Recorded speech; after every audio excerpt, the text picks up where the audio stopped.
Hindi ba kayo nagtataka na kadalasan ng mga palatandaan ay nakatabingi, nakatagilid, may nilinguan, tinitingnan o kung ano pang expression?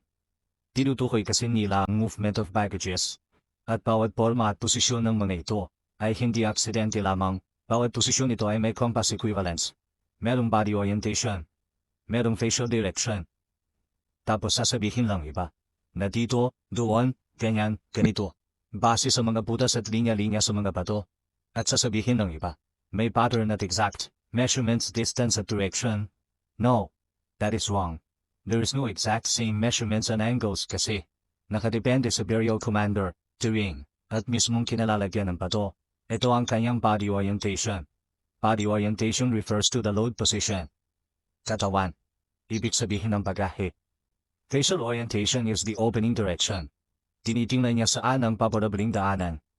Ito ang kanyang orientation. At ito naman, ang kanyang direction. Kung sa iba nga hahanap pa ng counter-counter markers pa, hindi na kailangan. Masusukat mo na at mahanap ang direction.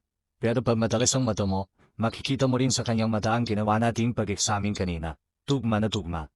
Ngayon tingnan mo ito, may nadagdag na forma dito.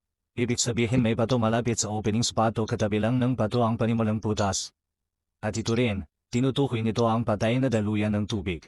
Kaya masasabi nating, ang panimulang butas ay malapit sa daluyan ng tubig, sa ibaba na, elevation na portion at katabi lang ng isa pang bato.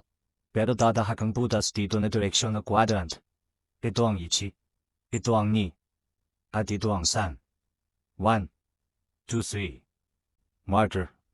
Opening. Deposit. Mahirap ba? Hindi naman.